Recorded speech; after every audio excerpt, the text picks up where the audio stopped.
Tableau Yeah. GPT, Tableau owned by I almost Salesforce. feel like we could have consolidated this to Slack and Tableau into one, but I guess each deserves their own moment here. It's such But a I'm not going to different let this company, but one. no, this is exactly what they would have wanted, No, right? this is good Different for them. brands, I mean, different it's just, sub companies, different CEOs, right? yeah, I'm just saying for I us, got you. I you got you, know. bro. I'm So, with you. so I'm going to make this kind of brief here, right? Yeah. So Tableau, on the other end, so Slack is more that user interface every day. Well, Tableau is kind of that like decision driving engine of a company, right? If you're a CEO, Tableau is that visualization, that dashboard, insights that you would need to run your company, run your business unit, run your sales team in a very concise way. So, I guess the company is now, just like we've been talking about with Microsoft, looking across their portfolio and all the different products. So sales, the data with Tableau, Slack with chat. And they're basically looking to say, how do we make GPT and OpenAI capabilities enable companies to make better decisions? And the bottom line is that, that is the number one use case that IT leaders believe.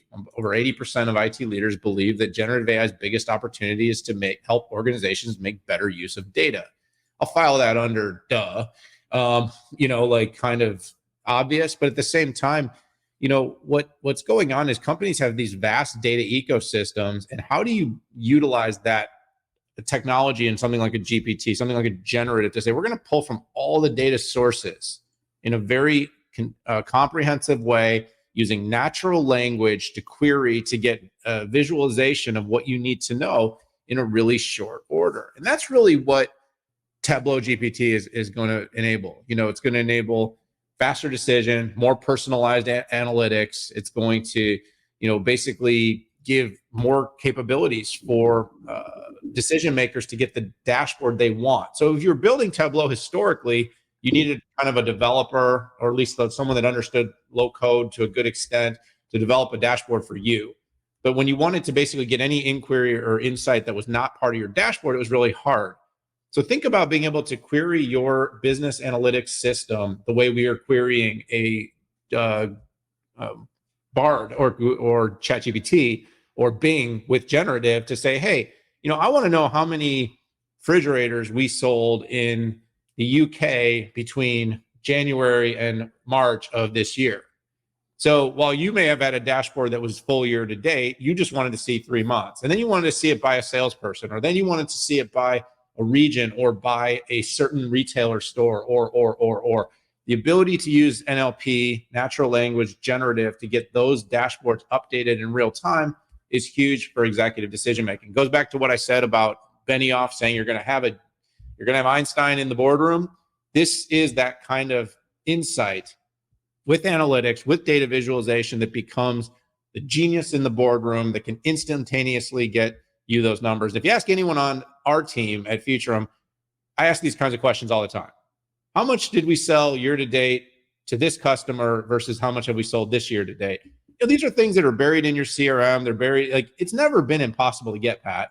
It's just been really a big pain in the rear end to be able to pull it up. And it ends up taking time from someone that could be doing something else, and now they can be doing this.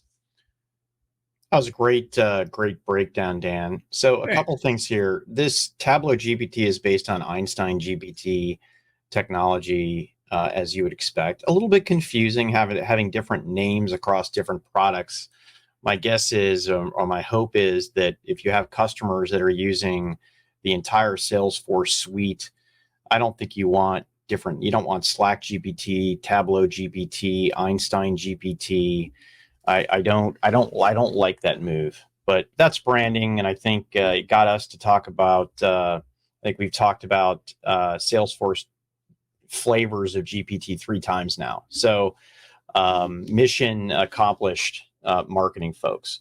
One thing that I wanted to point out too is this is not pulling data from the internet. This is not pulling data that has been trained publicly on the internet. This is information coming directly from your enterprise. So anything that's in Salesforce Customer 360, it gets access to that. Any place that you had previously pointed Tableau to pull this in, it will work across all of those platforms.